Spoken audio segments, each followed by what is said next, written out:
Okay, so I'm going to go over the review of all of our referrals to date, and I'm fortunate to have Sarah and Beth in the audience to answer any questions I can't. I just wanted to kind of go over some of the details of some of the information that we've learned and that we know over time. We've had a total, as Joe said, of 16 referrals, coming up on a year and a couple, not that long now, only about 6 more weeks it'll be a year. And so I thought it was important to share the outcomes. At the end, I'm also going to go over the quiz, so you guys have the answers. Dr. Raymond and I disagree on a couple, so I guess we'll argue. And you can have the answers to go back with. Okay, so one of the questions we get asked is, what does your report look like? And our newborn screening reports are, I guess I'll use the word ugly in my opinion, but they are what they are. And so the front page really gives sort of the biochemical result, and then it says to refer to page 3 for the DNA result. So we give both the first and the second tier values from both Joe's lab, and then also, and these are the screen positives. If it's a negative, it just says everything's negative. And there's a lot of discussion, I think, within states of whether you actually give the number, because people get hung up on the number. But we do give the values for several of our conditions, most of the acylcarnitines, amino acids, and thyroid, and that sort of thing on the positives. So our LIMS, we use Natus Lineometrics software. We are fortunate, I guess, to be able to free text on that system. We're actually having new servers installed in December, and we'll go over our emergency preparedness plan when the whole system goes down for 3.5 days while they migrate all of the data over. So keep your fingers crossed. Anybody from New York, you will not have access to any of our electronic communication. Anyway, we also then give the mutations that were detected. We talk then in that free text box, there's some standard information we give. We talk about what ALD is and that sort of thing. We state that the baby had a C26 elevation, and then we describe what the mutations are. So Carlos Saavedra is the supervisor for the DNA lab, and he spends a lot of time looking at the databases and looking at the literature and confirming the sequencing results before he puts the interpretation down and then submits it to Joe, Beth, Sarah, and I just to take a look. We try and give information about the mutation. I'm going to put a big asterisk on that because you've heard multiple times through this day and a half that while it's been described in a person with this type of disease, that's not really indicating that. All it tells us is that it was picked up with someone who manifested and showed up with symptoms. But it's not saying this baby will have cerebral disease, this baby will have only AMN, this baby will, So we give that information because it's available. And the question of the phenotype for that infant, we won't know for some time, and hopefully not really know, because we'll catch the cerebrals and be able to have them basically be like Spencer last night.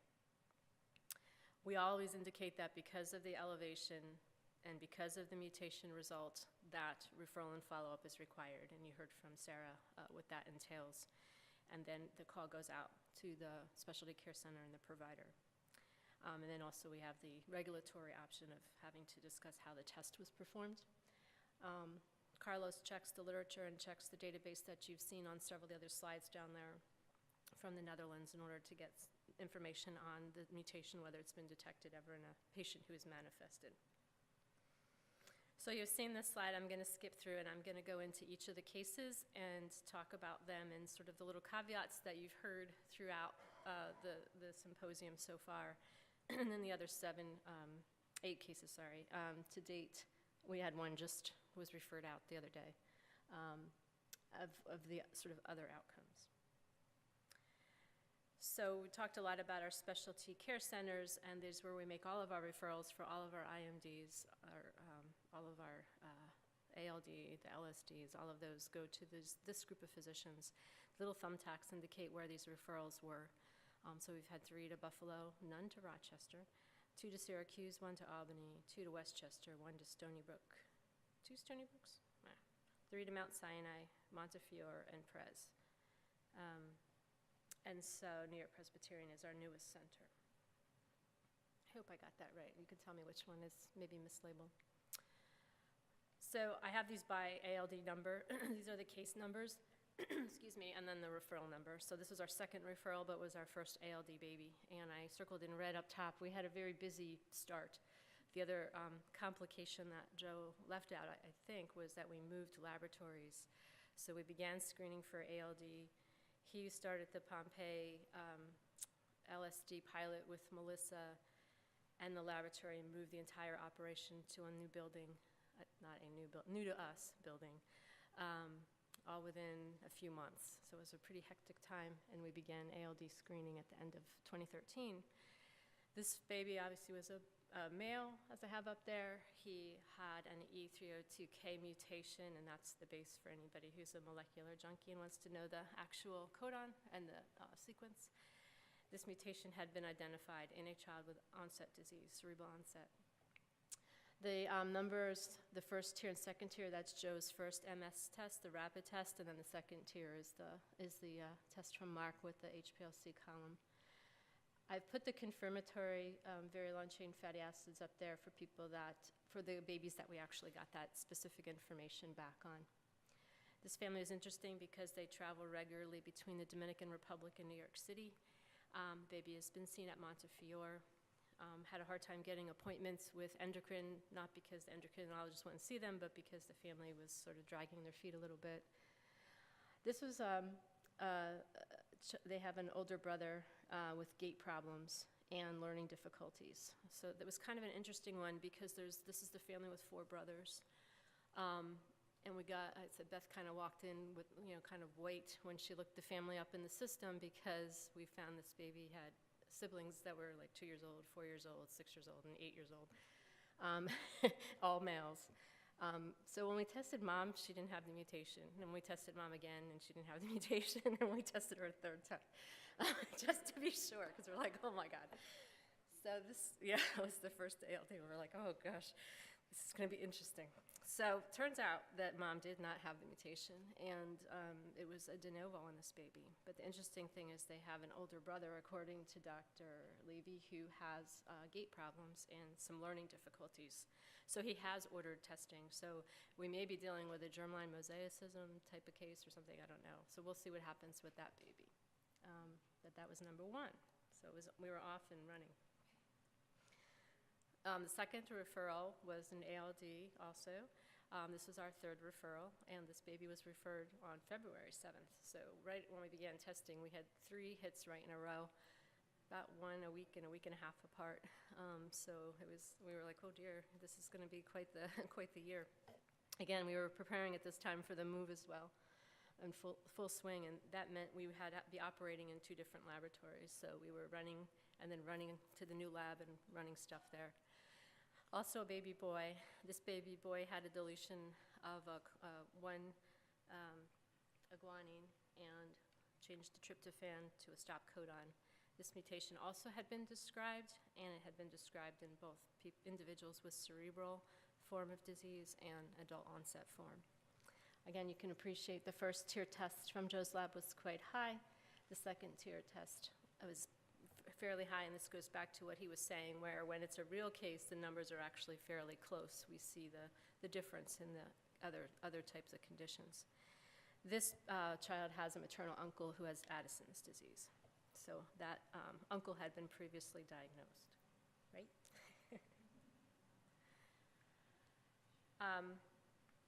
This is their 3rd ALD case. This was a referral to Syracuse.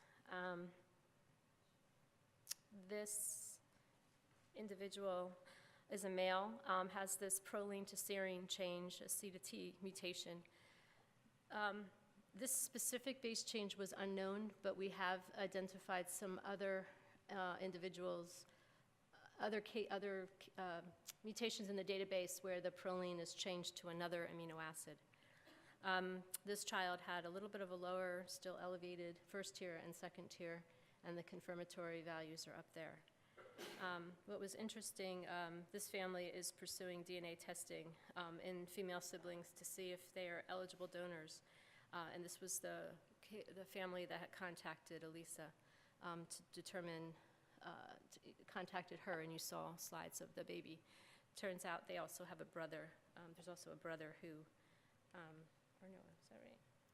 The brother who tested similarly positive, right? No, this is one case. Sorry, I'm getting confused. I see referral 3 and 4. This is the baby from Syracuse that Elisa talked about yesterday. And it was interesting because it came out in the Syracuse papers right after the baby was diagnosed, and it's nice that they reached out to Elisa. This is the other case. They're back-to-backs. The fourth case also was talked about yesterday. Another baby boy has an R163H mutation. This is the one where, this is the one that made everyone very nervous because this baby had a first tier test that was right on the border of our cutoff. It was at the cutoff value. Because we were relatively new in doing that, as Joe said, we took kids and we sent them over regardless. We were anxious about this one, and the second tier came back in sort of that PP range. We decided to make the referral anyway. A second specimen was submitted on this baby as well, and it was borderline again. It was sort of the same repeat referral range. The confirmatory testing showed that there's very long-chain fatty acids were elevated in this baby. Baby had MRIs. Baby had an older brother, and you saw their picture yesterday. And so they're receiving Lorenzo's oil. The male sibling was tested, as I said, and also had elevated long-chain fatty acids. Now, we went back to our repository of specimens. We pulled the older brother's sample out, and the older brother's samples, I don't have on here, but they were right around this range as well. I think it was 0.39 and 0.2 something, very close. We also had blood submitted when the family showed up for the genetic consulate at New York Presbyterian. We had another specimen collected from the older brother and the baby again. They repeated almost exactly the same again. So this mom was very proactive. She's a nurse, and she proceeded to get much of her family tested. The older brother also has the mutation. We did test that and found that he has the P163H mutation, R163H mutation. The mother's brother was tested. He was negative. But the weird thing about this family that we're still pondering is that there's the maternal grandfather. So he has the mutation. According to Dr. Raymond, very long-chain fatty acids are sort of borderline. They're not elevated, but they're not normal. He's basically healthy. He's in his 70s and is healthy. So the idea is perhaps he's a mosaic for the mutation and has the mutation, but doesn't have, still remains asymptomatic. So this is like sort of that Mayo case that was a diagnosed kid. This kiddo has us, looking to see what happens. Now, both kids had MRIs, right? And they were normal, right? Okay. So they're going to be monitored. So this will be an interesting one to keep following. And like I said, Mom's very proactive, and we're in constant communication with the genetic counselor at Columbia, so get some feedback on this case as well. And they also had spoken to Dr. Raymond. Our next one is number 5. This is our 6th referral, another one in April. Baby boy, he had an R189W mutation, and you see the base change there. This mutation was also in the database, and it was reported in individuals with AMN and Addison's. Our first tier test on this baby was quite high, 1.2, and the second tier was also quite elevated, and the very long-chain fatty acid results are there. The interesting thing about this poor kid is, and family, they were from Taiwan. I think the father was here studying. The baby first got called out for a CP2 referral for newborn screening. They went to go see the metabolic geneticist. The metabolic geneticist called them, did the repeat testing, came back normal, go home, you're great, no problem. A couple days later, she had to call back and say, oops, now we have this additional result. Brought the family back in again. The dad, I think, is a graduate student or something like that, very educated. He was already looking into PGD for the next baby. He had everything kind of figured out, had looked online, found information. So they were very, very well read. They've since moved back to Taiwan, and they're very concerned about what they tell or don't tell their family there. So this is sort of one of those cultural things that we were dealing with. So this was sort of a interesting case because the poor kid had, you know, a false alarm and then a true positive. Also in April, that was a busy month. This is sort of another situation of where the family is split up between different continents. So the baby is a male. He has an S572P mutation. This is one that had not been reported in any of the databases. First tier and second tier are shown there. And this is one where the first tier is actually, there's somewhat of a discrepancy here, and they're not as close as some of the other kids. But the very long-chain fatty acids were still on the high side. Mom is having a tough time with this one, a lot of guilt, and they have a maternal aunt in the Philippines who's having trouble walking. So again, this is extended, you know, the family plus across the globe type of a situation. And this was a child who I have up there PP, which means the baby had a first tier screen that was in that presumptive positive range, that 0.24 to 0.39. We asked for another specimen, and then that one came back with the elevation. So that baby was referred on a second sample. So by the time they were referred, I think it had been a few weeks after the baby was born, because we had the two samples. That's the Stony Brook. That's the Stony Brook one? Okay, sorry. Cross out Mount Sinai. I'll do that. Because I was going away, and so they went for their first visit to Stony Brook. Oh, I'm sorry. Oh, yeah. So this was a Stony Brook referral. I was going to Italy, so they went for the first part of the counseling to Mount Sinai and the second part to Stony Brook. And endocrine and neurology and genetics is now at Stony Brook. Ah, gotcha. Okay. I'm going to write that right now so I don't forget. Sorry, excuse me. Constant editing. All right. I'll make sure I save it. Okay. The seventh referral is number 14 on our list of 16. We had a long period. We had a period where we didn't have as many referrals. This was a male who had a deletion, and the reason we only do sequencing, so there was a little bit of discussion in the focus group yesterday about what sequencing picks up and doesn't pick up deletions unless you only have one X chromosome. Because when you only have one X chromosome and you have a deletion, you don't get any PCR products, no matter how hard you try and amplify. So deletion is actually really easy to pick up in an X-linked recessive disease as long as you have, you know, your primers are such. So we did not get any PCR products for exons 6, 7, 8, 9, and 10 in this baby, despite multiple tries. You do have sometimes specimens that don't work as well, or you get faint products. We got 0 products in this kid. And when Carlos looked in the database, he saw that there was a reported deletion of exons 7 to 10. And so we were pretty comfortable with that, but that sort of complicated things a little bit because when we looked at mom, we couldn't tell if mom had the deletion or not by sequencing because she has 2 X chromosomes. So if you're only if one's deleted and you're only amplifying one, you can't really tell the difference. So you need to do another method, which we don't do in our laboratory. This child is seen in Buffalo and had a high first tier, and second tier again was pretty close. He has an older sister with cerebral palsy. Dad has very substantial ADHD, and it's a difficult family. The mother's very burdened. It's a social situation in this case. Mom's mutation status is unknown. We suggested that they try and get MLPA, and have we heard that they've gotten that done? To see if mom is the carrier in this case, or the dad's the carrier. So that one is still pending, and we're just not set up to do that. We could set up maybe a qPCR or something to try and take a look, but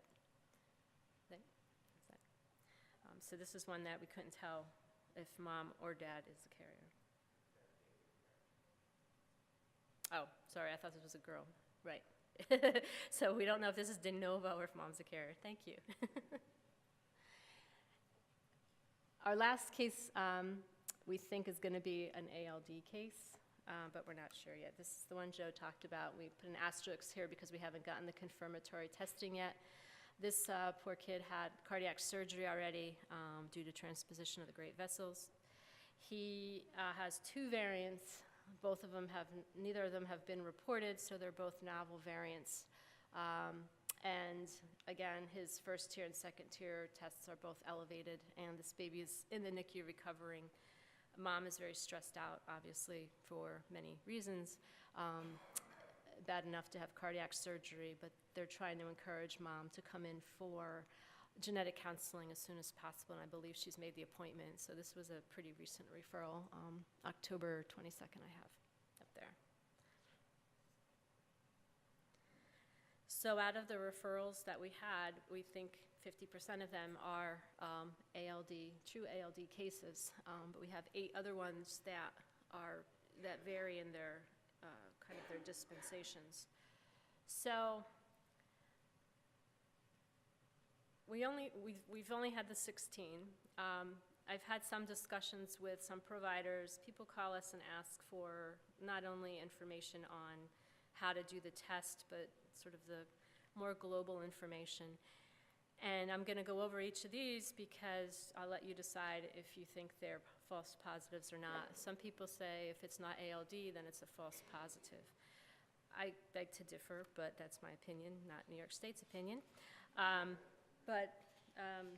We have had those conversations with people of whether or not these other cases we've identified are truly false positives or not. So you could say we have 100% PPV, or you could say we have 50 or something in between, depending on how you interpret what your false positives are.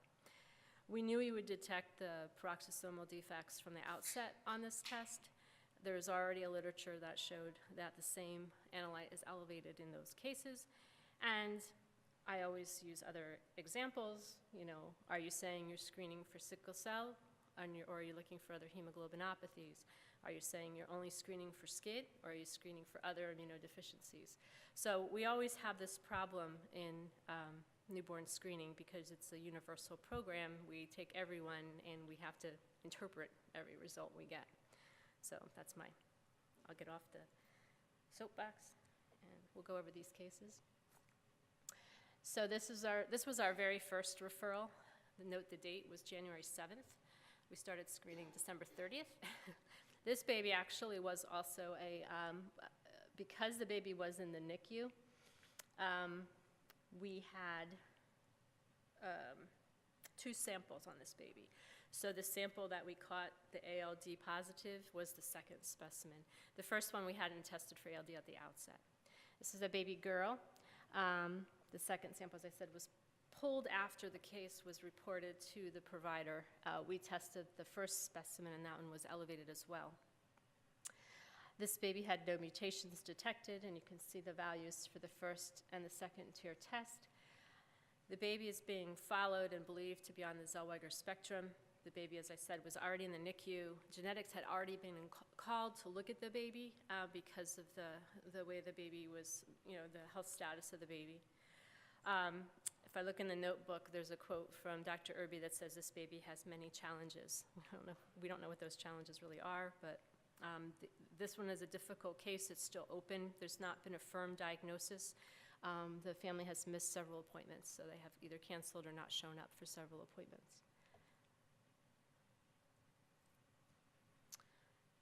The next ALD other 2 is a baby boy. Again, no mutations, but very elevated C26 values, both first and second tier.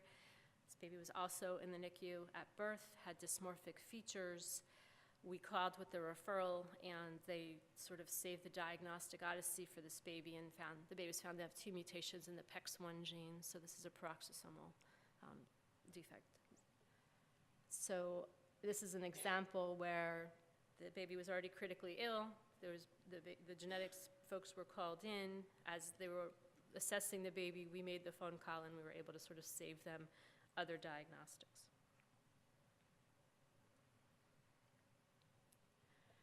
ALD3 is a baby that was referred out to New York Presbyterian. Baby boy, again, no mutations, very elevated C26. This baby was also in the NICU. This baby actually passed away and was likely a peroxisomal biogenesis disorder. And I don't think we got any other info on that baby, did we? No. Number 4, another baby boy with no mutations. First tier and second tier were very elevated. Confirmatory testing was really high, and this was a very interesting case. This baby had 2 other siblings who died of Zellweger's. Baby was already in the NICU. The parents were first cousins.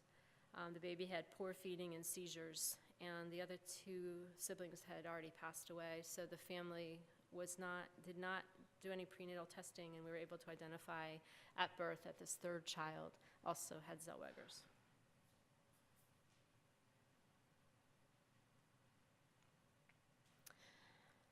Syracuse is the 5th one. This was a baby girl.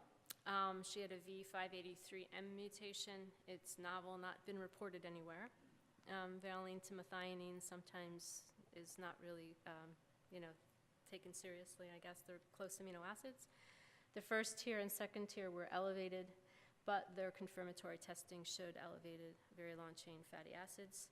And the mom in this case has the mutation, so it wasn't the father. This is a family where the mother is refusing to tell anyone else in the family what's going on. So it's been a challenge for the genetic counselor in that area to try and say that this is really something that you should think about. This mom is likely a carrier as the baby, and there's probably other family members at risk here.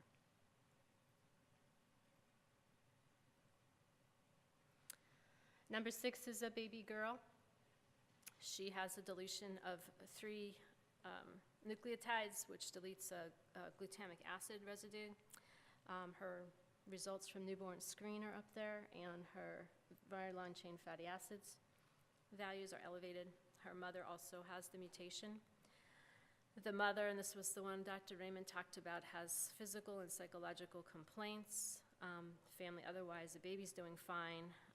So the metabolic diseases, docs have to refer the mom for additional follow-up.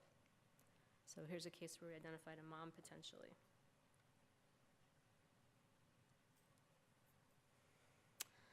There's another ALD other in Westchester. This is a baby girl. She's a frame shift. She's got a deletion of 1 base, and that causes a read-on for 21 amino acids and then a stop codon. And this is also a novel mutation. However, a stop codon has been detected. Change in the basis, causes a stop codon immediately has also been reported. There was no clinical information for this baby at all, and from the database. And that's the first and second tier result there. This little girl had 22-month-old twin brothers. We tested the brothers, and they were both negative for mutation. Did we do mom in this case? I don't know if we did mom. Did mom? This might be the other one where the mom didn't have the mutation, or no? It might be a de novo. There's no other family history of ALD that they knew. So this little girl is likely a carrier. We tested dad too, though, right? So this may be the other de novo. We were kind of thinking we had 2, and this might be the other one. This is a pending referral 16. This is a girl. She's got an R234C mutation. It's in the database, but there was nothing associated clinically with that mutation. Thinking she's likely a carrier, and she'll be ALD other 8. Her newborn screen results are up there, and they're on the lower side of positive, but she was just referred Wednesday, I think. So that was the list of cases that we went through, and I'll do my best to answer any questions. And I wanted to thank Beth and Sarah for helping to put all of the data, the guidelines, all of that together that we presented to you today. I wanted to thank Elisa also for allowing us to, she kind of contacted people she knew in New York to help us get control samples as well. Bonnie for putting this together, and Joe for living through it with all of us. So thanks. you.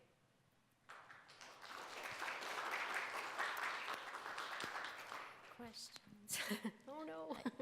Michelle, I'm curious about that case who was first sent out for CPT2 testing. So how much is the gap between, getting the was- acylcarnitines and, Yeah, it the- was just a couple days, I think. I think because, I don't remember what the detail was of why they were separated, and I was thinking about that last night, and I was trying to remember. Do you guys know what happened with that one? Were the, The acylcarnitine testing is one of the first that's completed, and so I think we referred that baby out perhaps on a Thursday or a Friday for that. And then in the meantime, we knew that this ALD had gone for DNA sequencing, and then once we looked that up, we realized, oh my gosh, this is actually the same baby. But at that point, that was maybe Monday or Tuesday, and unfortunately the family had come in to the specialty care center Monday morning, and then we're calling them Monday afternoon saying, You gotta come back." we have this referral. So it was really poor timing, but. yeah, and there was some discussion of how to handle that, but that's, when you have different labs, so the mass spec referral goes right out quickly because it's just a test and a confirmation of a retest. And then this one was, like I said, kind of brewing, and we didn't realize they were the same baby because there were different groups of people working on it.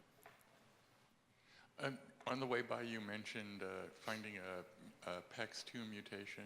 And do you do the sequencing for that, or We do you did not. send that out? They go out. That's one of our maybe downstream next-gen projects, is to put a panel together for stuff like that. No.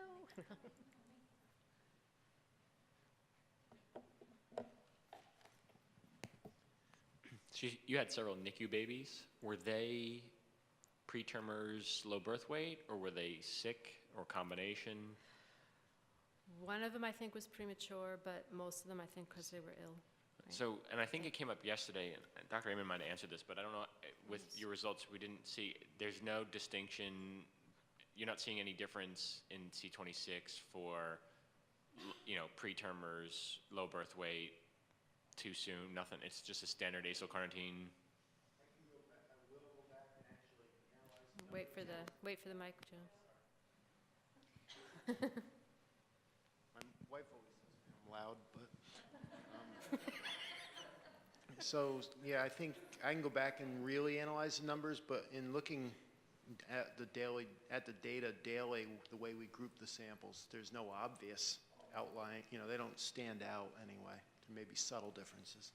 And we do see that a little bit with Krabbe disease. Day of births have higher enzymes, right? Sorry, I just wanted to make a quick comment about those NICU babies. Is one thing we learned pretty early on with those is a lot of those NICU babies ended up being ones where we suspect they had Zellweger syndrome, and we have a little bit of a gap sometimes of a day where we know it's going to become a referral because the first 2 tiers are elevated, but we're waiting on the DNA sequence info. So we hadn't been calling and notifying the hospitals or specialty care centers until we had that sequence info, but we actually changed that for those NICU babies. So if we know the baby is in the NICU now, we're calling after the first 2 tiers, and then we'll call back and provide them with the sequence data. That had been really helpful, and several of the NICUs really thanked us for that info because it gave them a direction. In particular, there was the one baby that expired, and the baby really didn't live very long, but it at least gave them something to look at for the few days that they had the baby with them. So. But for the others, for the non-NICU babies, you do wait for the sequencing? Since the sequencing doesn't change, why wait? It doesn't try, it's only a day or 2, why wait? It's process.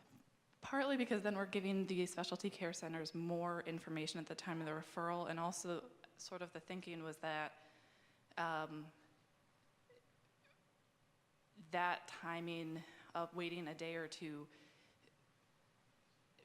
was maybe ALD at the early point is not as time critical as some of the other conditions that we're testing for, so this way we're providing them with all of the information at the time. So when they talk to the parents, they can from the get-go say, whether this looks like it's really, it's a baby boy with a known mutation versus not.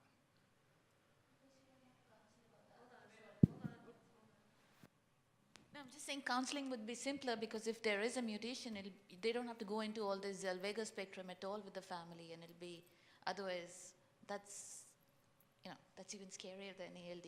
I don't know.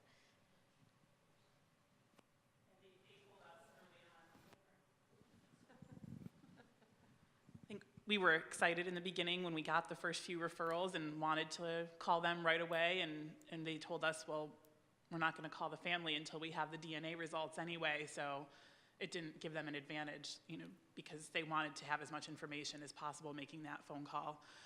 So we said, okay, we'll wait, but then encountered these NICU babies where we realized time could be of the essence for a very sick baby and time to get diagnostic testing coordinated, so we made that little change in our notification.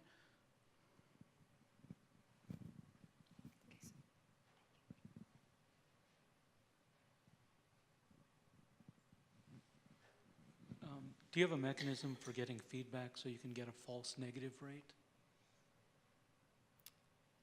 So Yeah, individuals that were identified by the specialist who didn't trigger a newborn screen. So I guess at the early stage, if we had an Addison's baby that had a crisis and we hadn't identified and the child was found to have ALD, we'd get that feedback. But right now we're kind of in that pattern where we have to sort of wait for, a symptom, and the child has to become ill to make that diagnosis. I mean, Joe was speaking to that this morning. That's kind of our fear. Are we going to miss a child? And we're not going to know for quite a while.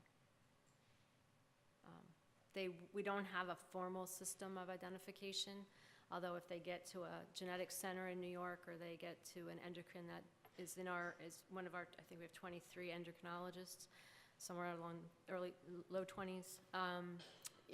If they give us that feedback, we get it. And typically, if it's a newborn condition and it's a provider that we work with routinely, we get CF feedback, we get some of those. Do you have another question, Scott? No? Okay. Thank you. I wanted to go over the test. Do you want to do that? So we're hoping we see an increase in correct answers. We're not going to call anybody out. I looked at my test, Beth's test, and Dr. Raymond and Ann Moser's test, and we have some discrepancies. So we'll talk about those. Some of these are no-brainers, I hope. So, how is adrenal leukodystrophy inherited? X-linked recessive. Yeah, hopefully everybody got that right by now, because we've talked about X chromosome a lot. One form of treatment for ALD includes Lorenzo's oil. This is a mixture of small amino acids, no. Medium chain fatty acids, no. Long chain fatty acids, yes. Very long chain fatty acids, no. Or none of the above. So, long chain, right? We thought at first it was very long when I thought about it, and then we went back and went, no, it's not very long. You're trying to inhibit synthesis by pushing it.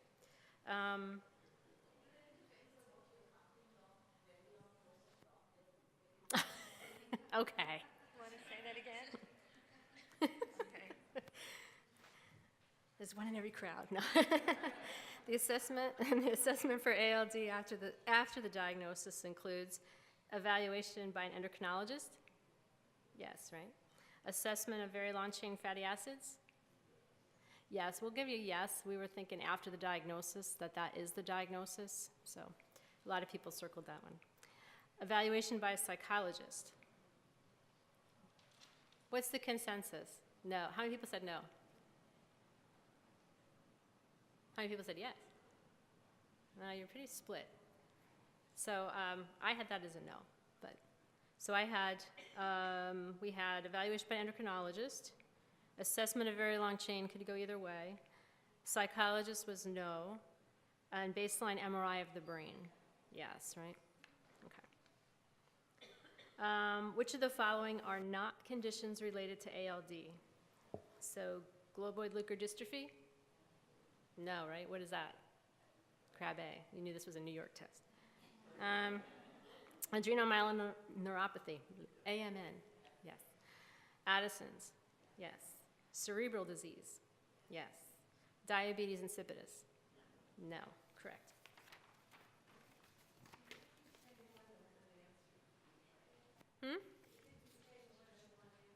It said circle all correct answers.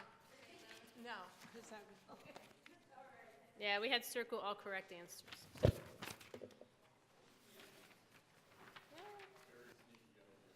Was it sneaky? I don't know, I've had a lot of problems in my life not reading directions. Let me count the ways. Adrenoleukodystrophy is caused by defects in the ABCD1 gene. ALDP protein. Yes. What's the protein name? So that's the transporter protein name. Gaucher gene. No. CFTR protein. No, it's CF. ABCC8 gene. No. The analyte used in newborn screening to detect ALD is C18 hydroxy. No. C26 lysophosphatidylcholine. Yes. Glycosphingosine. Nope. Sphingomyelin phosphodiesterase. Pretty fancy. Acid maltase. No, what's that one for? Pompeii, yep. So this is where we had some discussion too. Girls who carry a mutation in the gene causing ALD are asymptomatic carriers 100% of the time? No. Have a father at 50% risk for a late onset form of ALD? Yes, right? Because she could get the mutation from her mom, right? Maybe. Could be de novo, could be. May suffer from muscle weakness and difficulty walking later in life. Yes. May experience classic ALD symptoms at any time during her life. Now, a lot of people put no, but we had sort of the rare cerebral form, so we'll take either answer. But we intended for that to be a yes. Have a mother who is at 0 risk for symptoms. No. The newborn screening ALD test will also detect infants who have Zellweger syndrome. Yes. Peroxisomal biogenesis defects. Yes. Lysosomal storage diseases. No. Amino acidopathies. No. D, bifunctional protein deficiency. Yes, that was for the trickier one. Symptoms of ALD include hypotonia. No. Trouble with schoolwork. Yes. Vision loss. Hyperactivity. OCD. Crowd was mixed on that. The debate was whether it's just a consequence, if it's a consequence or just been seen. Well, if you have frontal disease, or there's a lot. If you have frontal disease, you can have OCD type aspects. And I'm sorry, I'm going to go say yes. All right, he's going with yes, so we'll say yes. Okay. Number 10, newborn screening methods to detect ALD might include a fluorometric assay. No, not that we know of anyway. DNA sequence analysis. Yes. MSMS. Yes. Colorimetric assay. No. MSMS and HPLC. Yes. And autodelphia. Not yet. Maybe someday, right?